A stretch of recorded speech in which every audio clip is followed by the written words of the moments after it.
नमस्ते बंधुओं, एक बार फिर से स्वागत है।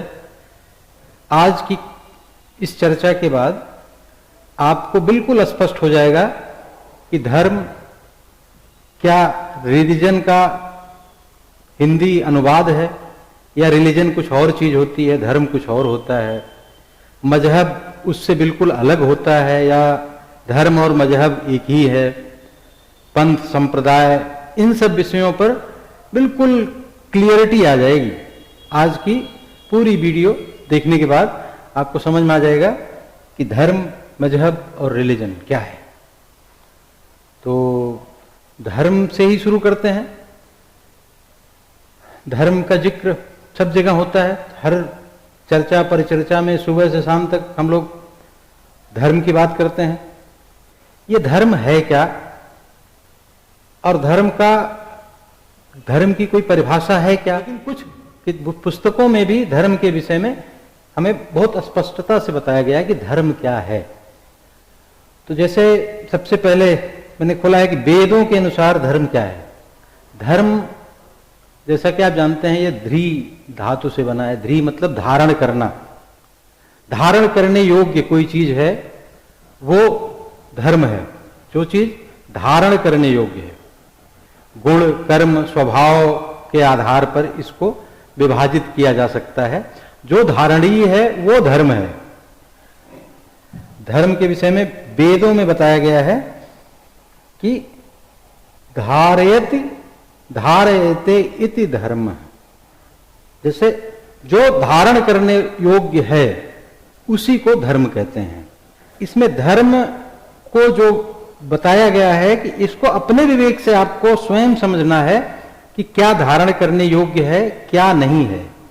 ये मनुष्य को मनुष्यत्व की ओर ले जाने के लिए बनाया गया। इसमें कोई पूजा पद्धति या किसी भी तरह का स्वर्ग नरक या जन्नत वाला टाइप का कॉन्सेप्ट नहीं है।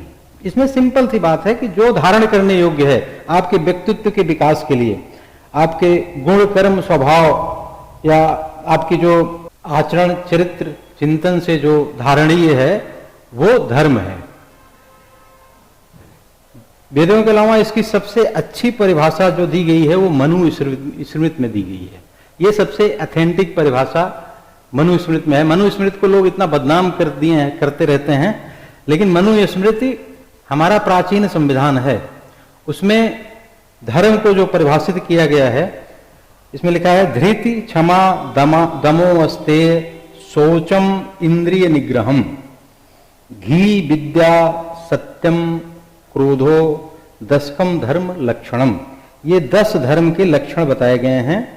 क्या है? ध्री मतलब धैर्य, क्षमा, क्षमा मतलब क्षमा करना, लेकिन क्षमा सब चीजों को क्षमा कर देना नहीं। क्षमा मतलब अब कोई कुकृत्य करे उसको क्षमा करने के लिए नहीं कहा जा रहा है।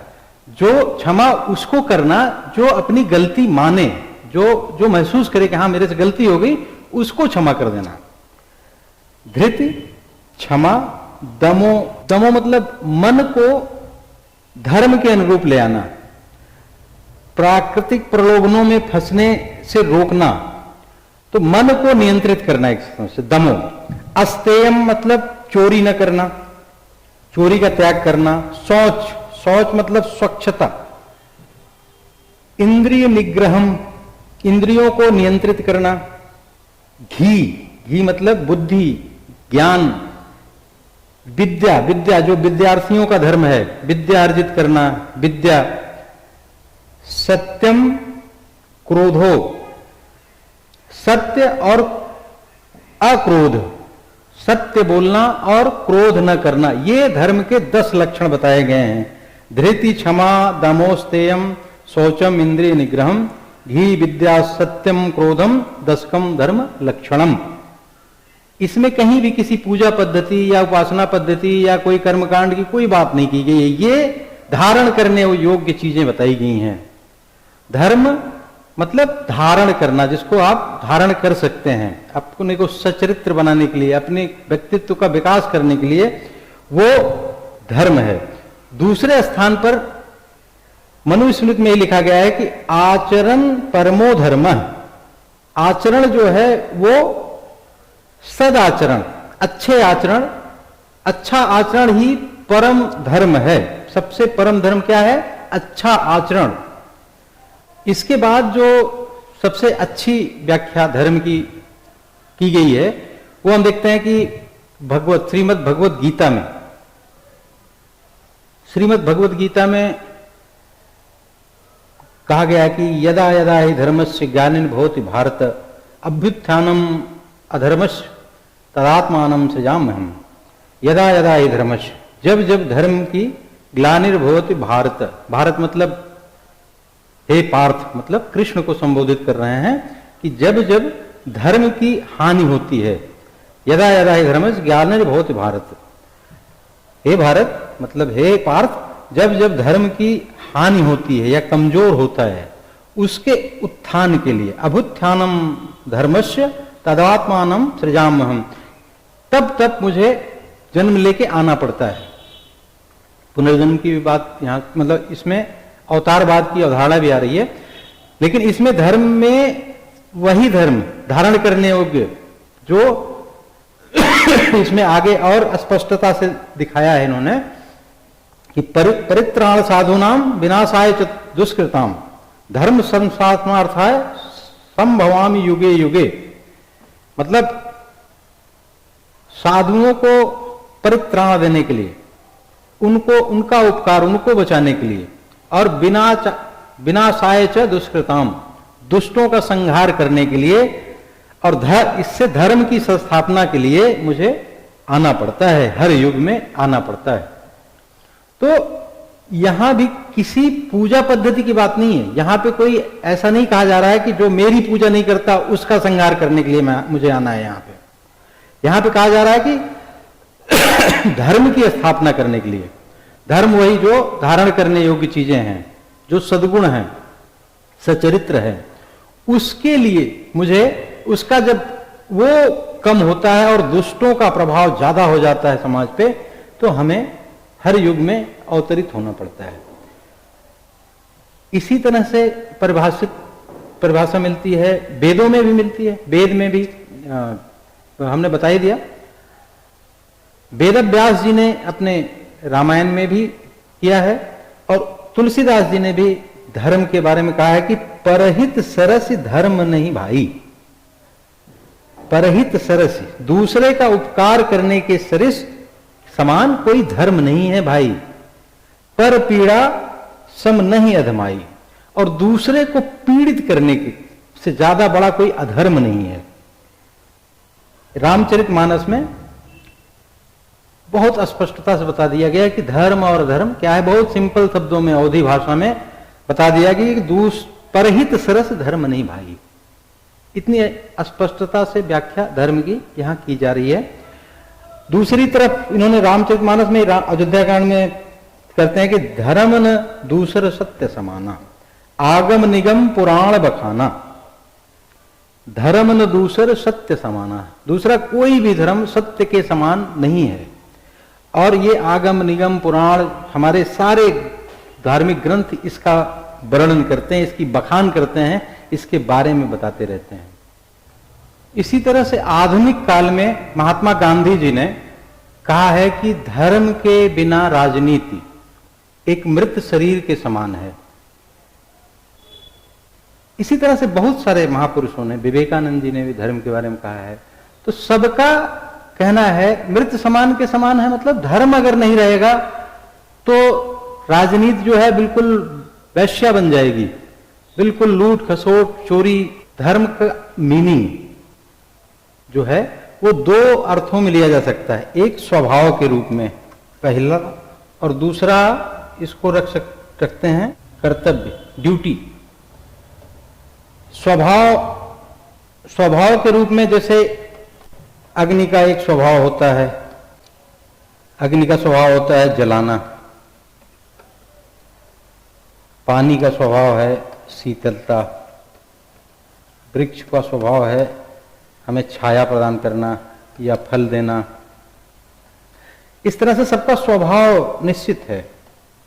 ये स्वभाव के आधार पे ही हम कहते हैं कि जब मनुष्य नहीं था तब भी ये धर्म था, स्वभाव के आधार पे। क्योंकि हम डार्विन का सिद्धांत भी पढ़े हैं और पिछले वीडियो में हमने देखा है कि कैसे मानव का विकास हुआ। तो उसमें जब मानव नहीं था, मनुष्य नहीं था, उस समय भी धर्म था, क्योंकि उस समय भी पेड़ पौधे, नदियां, अग्नि, जल, ये सब थे और ये सब अपना धर्म निभा रहे थे। तो धर्म किसी मनुष्य के द्वारा बनाया हुआ नहीं है। बिल्कुल कॉन्सेप्ट अपना क्लियर करते चलिए। ये स्वभाव वाला जो क्षेत्र है, इसके आधार पे ये कहा जाता है कि सनातन धर्म या हिंदू धर्म ये जो है जब मनुष्य नहीं था उससे पहले से है, क्योंकि मनुष्यों द्वारा निर्मित नहीं है। और दूसरा कर्तव्य के परिप्रेक्ष्य में, जैसे कर्तव्य में किसी का मित्र धर्म है, मित्र धर्म, पितृ धर्म, हम बातचीत में भी कहते हैं अरे यार मित्रता का धर्म तो निभाओ। पुत्र के लिए भी पुत्र का धर्म बना है कि ये काम होना चाहिए। पिता के लिए धर्म है कि बच्चे को अच्छी शिक्षा दे, अच्छा संस्कार दे। ये धर्म के आधार पे समाज को इस तरह से उसका व्यक्तित्व विकास, उसका धारण करने वाली चीजें जो हैं उसको डेवलप करने के लिए धर्म का प्रयोग होता है। धर्म जो धारण किया जा सके, धर्म कर्तव्य के सेंस में सबसे ज्यादा प्रयोग होता है। जैसे राजधर्म होता है। राजधर्म क्या है? राजा का धर्म है कि प्रजा को संतान की तरह से पालन पोषण करना। तो अगर धर्म हटा दिया जाए तो राजा निरंकुश हो जाएगा। निरंकुश राजा राजधर्म का पालन नहीं कर रहा है, इसका मतलब। इसीलिए युधिष्ठिर को धर्मराज कहा जाता है। धर्मराज युधिष्ठिर थे। द्रुट कीड़ा वाला छोड़ दिया जाए तो उन्होंने अपने जीवन में धर्म की पूरा धर्म का पालन किया, तो उनको धर्मराज की संज्ञा दी गई। असुर हैं वो अधर्म के लिए हैं, लेकिन मानव जो है वो धर्म के लिए है। उसके लिए धर्म बना हुआ, पड़ोसी का धर्म। एक देश का दूसरे देश के साथ क्या संबंध होना चाहिए, उसमें भी पड़ोसियों के साथ क्या धर्म है, पड़ोसी देशों के साथ क्या धर्म है, धर्म के आधार पे ये अच्छे, सिर्फ एक अच्छे सुसंस्कारिक और व्यक्तित्व विकास के लिए, गुण कर्म और उसके स्वभाव को व्यवहारिक बनाने के लिए धर्म मनुष्य मानव से, नर से नारायण की तरफ बढ़ने की प्रक्रिया, ये मानवता के विकास का क्रम। इसको करते करते हमें मोक्ष की तरफ हम जाते हैं। मोक्ष मतलब सारे बंधनों से दूर। मोक्ष मतलब कोई जन्नत नहीं, कोई स्वर्ग नहीं कि वहां अप्सराएं होंगी और हूरें होंगी या शराब की नदियां बह रही होंगी। मोक्ष मतलब सारी चीजों से दूर, बिल्कुल इन सारे बंधनों से मुक्त हो जाना, जो माया मोह सांसारिकता से बिल्कुल दूर। मोक्ष केवल निर्माण बौद्ध में, जैन में जो ये सब कॉन्सेप्ट है, भारतीय धर्मों में है ये सब चीजें। अब यहीं पे हम लोग रिलीजन को भी समझ लेते हैं, फिर तुलनात्मक रूप से इसका देखेंगे। इसके बाद रिलीजन को देख लेते हैं। रिलीजन हम जानते हैं कि यूरोप की अवधारणा में रिलीजन है। रिलीजन का शाब्दिक अर्थ धर्म से लगा लिया जाता है, जो बिल्कुल गलत है। रिलीजन की जो परिभाषा ऑक्सफोर्ड की है उसके हिसाब से religion as the belief in or worship of a superhuman controlling power, especially the personal god और गॉडेज। रिलीजन क्या है? Belief system.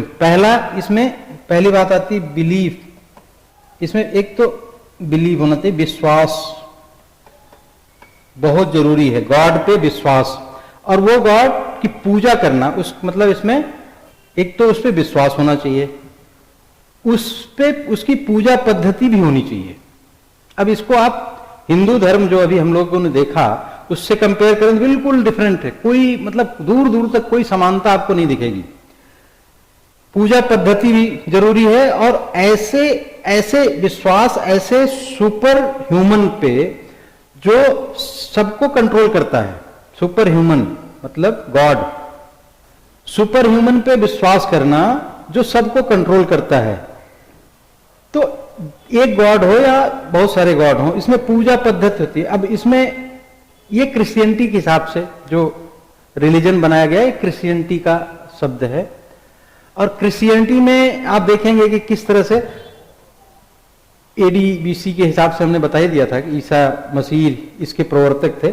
ये मानव द्वारा प्रचलित या स्थापित किया हुआ रिलीजन जो है, ये मनुष्य द्वारा स्थापित किया हुआ एक मत है, पंथ है या संप्रदाय है।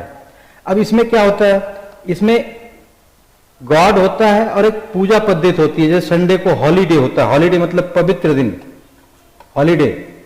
उस दिन चर्च में प्रार्थना होती है, सब लोग चर्च में प्रार्थना करते हैं। ये रिलीजन की व्याख्या है। इसमें यह मान्यता है कि गॉड कभी आए नहीं पृथ्वी पे, उन्होंने अपने पुत्र जीसस को भेजा था पृथ्वी पे, जिनको बाद में वहां की समाज ने सूली पे चढ़ा दिया, जो भी है। तो ये जीसस आए और उन्होंने इसको प्रवर्तित किया, इस तरह का कॉन्सेप्ट है। और जो इनको दंड स्वरूप भेजा गया था, जीसस को भी पृथ्वी पे दंड स्वरूप भेजा गया। और ये मान्यता है कि पृथ्वी तो जो जाते हैं लोग, वो दंड स्वरूप जाते हैं। अंतिम इच्छा जो इनका पूजा पद्धति और सारी विश्वासों का जो निचोड़ है, इनको पहुंचना कहां है, स्वर्ग तक, हेवन जाने की सारी पद्धति है। तो हेवन मतलब पृथ्वी बेकार है, पृथ्वी पे कुछ नहीं है, मेन काम है हेवन पे जाना। आप देखेंगे शुरू से लेके और 14वीं सदी तक, जब तक वास्को डी गामा ने भारत की खोज नहीं कर ली, तब तक ये सब चर्चों के प्रभाव में रहे, अंधकार युग में रहे। जब वास्को डी गामा भारत आया और यहाँ पे और सारे व्यापारी लोग आए और यहाँ की विचारधारा, यहाँ की मान्यताओं से वो लोग परिचित हुए, तब उनका अंधकार युग दूर हुआ।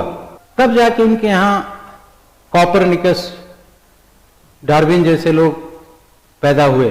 तो भारतवर्ष की मान्यता, जो भारतवर्ष में जो धर्म की मान्यता है, उससे यूरोप का रिलीजन बिल्कुल डिफरेंट है, उसमें कहीं कोई समानता है ही नहीं। तो इस तरह से हम अगर मजहब को भी देखते हैं, मजहब जो है ये इस्लामिक वर्ड है। इस्लाम मजहब को मानता है, जैसे यूरोप रिलीजन कहता है, और अरब देशों में जहां पे इस्लाम प्रचलित हुआ मोहम्मद साहब के बाद, तो वहां पे मजहब के सेंस में आता है। मजहब मतलब ये अरबी के मजहब और तुर्की के मजहब शब्द से निकला है, उर्दू में इसको मजहब कहते हैं। मजहब जो है, इससे तात्पर्य है कि इस्लाम के उन संप्रदायों से है जो इस्लाम वेद शास्त्र फिक्के के आधार पर अलग अलग हैं। मजहब मतलब आपको पता है कि इस्लाम के उद्भव के समय ही, कुछ ही समय में बहुत सारे फिरके बन गए थे इस्लाम में, और उन सारे फिरकों को, उन सारे संप्रदायों को, अलग अलग थे, उनको सामूहिक रूप से मजहब का सेंस दिया गया। इसीलिए इकबाल ने लिखा ना कि मजहब नहीं सिखाता आपस में बैर करना। तो मजहब का सेंस हिंदू मुस्लिम नहीं है। मजहब का मतलब जो इस्लाम का मजहब है, उसमें जो फिरके हैं, जो दुनिया, उसमें कुरान में तो 72 फिरकों का जिक्र है, लेकिन 100 से ज्यादा फिरके। मजहब को हम समझ लेते हैं, इसकी मान्यताएं क्या हैं। मजहब में 5 चीजें अनिवार्य हैं, इसको आपको मानना ही पड़ेगा, सारे मजहबियों को ये मानना पड़ता है। पहला है इसका बिलीव, विश्वास या अकीदा। ये इसमें मजहब में क्या है, अब इसको धर्म को आप दिमाग में रखिए और इसके कंपेयर में ये सब चीजें देखते जाइए कि धर्म को मजहब बताने वाला कितना बड़ा फ्रॉड इस देश में हुआ। मजहब में 5 चीजें अनिवार्य हैं, धर्म में कोई भी चीज अनिवार्य नहीं है। आप उससे, उस किसी भी ऋषि मुनि या किसी भी किताब की विचारधारा से आप असहमत हो सकते हैं, लेकिन यहां असहमत होने का कोई स्कोप नहीं है मजहब में। रिलीजन में भी, यूरोप के रिलीजन में भी कोई, उससे आप विरक्त नहीं हो सकते हो। आपका विश्वास होना ही चाहिए, मजहब में आपका अकीदा होना चाहिए कि इस अल्लाह एक है और मोहम्मद उसका पैगंबर है। ये अकीदा पहली शर्त है इस्लामिक होने की या मजहबी होने की, कि ईमान होना चाहिए। ईमान किस पे, अल्लाह पे, कि अल्लाह एक है और मोहम्मद उसका पैगंबर है। तो एक पहला विश्वास। दूसरा, उनको रोजा रखना मुसलमान होने के लिए। तीसरा, उनको नमाजी होना चाहिए। चौथा ज़कात देना चाहिए, और पांचवा हज है, जो कुछ लोग, बहुत सारे लोग करते भी नहीं है। पूरा मध्यकाल के कोई भी मुस्लिम शासक हज करने नहीं गया, पैसा भेजते रहे लेकिन गए नहीं। तो ये मजहब है। मजहब में आप इन हिंदुओं में आप किसी से अगर असहमत हैं तो कोई बात नहीं, आप असहमत रहो। आप आस्तिक हो कोई बात नहीं, आप नास्तिक हो कोई बात नहीं, आप भगवान को मानते हो नहीं मानते हो कोई फर्क नहीं पड़ता। जैसे जैन बौद्ध धर्म ईश्वर को नहीं मानते, तो जैन बौद्ध धर्म का कोई गला काटने थोड़ा गया। लेकिन यहां पे अगर आप इनसे असहमत हो, आप अगर आपका विश्वास जग गया, या किसी भी समय आपके पढ़ने में सोचते समय समझ में आ गया कि नहीं जी हम इस पे नहीं विश्वास करेंगे, हम रोजा नमाज ज़कात और ईश्वर एक है और उसका मोहम्मद उसका पैगंबर इसको नहीं मानते, और हम जो है इस्लाम से अलग हो रहे हैं, हम किसी धर्म को नहीं मानेंगे, हम एथीस्ट हो जा रहे हैं, तो फिर वहां पे गला काटने वाला गैंग घूमने लगता है। फिर वो पहुंच जाएंगे कि जी शरतन से जुदा गैंग। और ये किताब में लिखा हुआ है, कुरान में लिखा हुआ है कि अगर आप कोई एथीस्ट बनते हो या धर्म छोड़ के जाते हो तो आपको जीने का अधिकार नहीं है, आपको मार दिया जाएगा। और ये हर मुसलमान का काम है, ये किसी राज्य का या किसी मुफ्ती मौलवी का काम नहीं है। हर मुसलमान को ये अधिकार है कि वो उसका गला काट दे। तो ये मजहब है। और उधर धर्म। अब धर्म के मजहब को आप कैसे कंपेयर कर सकते हैं? अब इसमें इनके अंतरों को, धर्म मजहब और इसके अंतरों को इस हिसाब से समझा जा सकता है कि धर्म को किसी ने पैदा नहीं किया।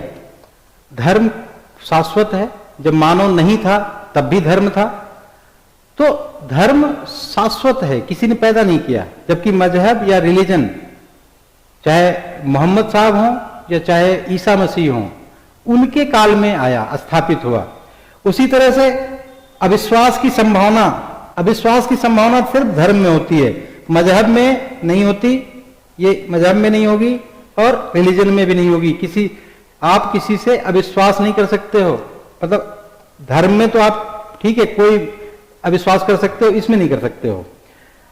तीसरा, यहां पे मोक्ष की अवधारणा है। मोक्ष, जन्नत या हेवन। तो मोक्ष में आप सारे बंधनों से मुक्त हो जाते हो, जबकि जन्नत आप बंधनों में बंधने जाते हो। वहां हूरें हैं, वहां परियां हैं, वहां शराब की नदियां बहती हैं।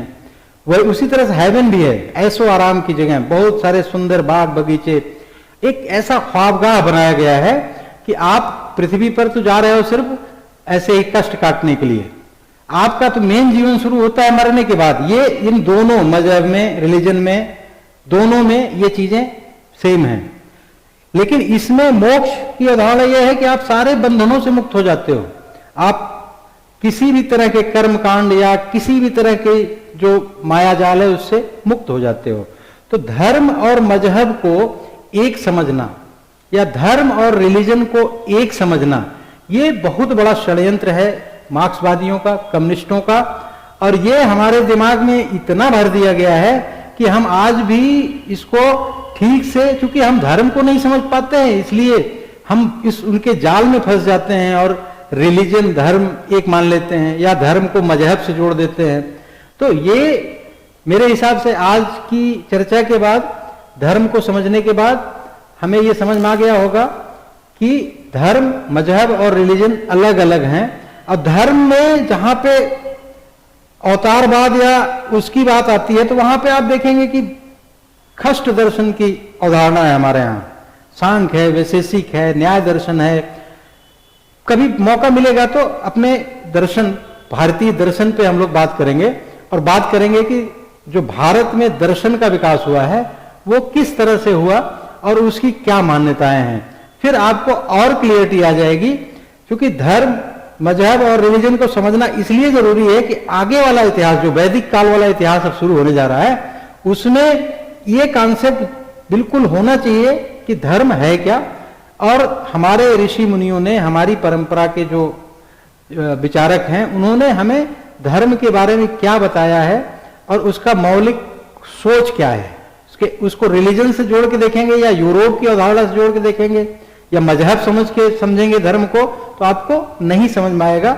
इसलिए वैदिक धर्म पढ़ाने से पहले, वैदिक धर्म के बारे में बात करने से पहले हमें धर्म के विषय में जान लेना बहुत जरूरी था। आज की यहीं पे वीडियो समाप्त करते हैं। नमस्कार, वंदे मातरम, जय हिंद बंधुओं।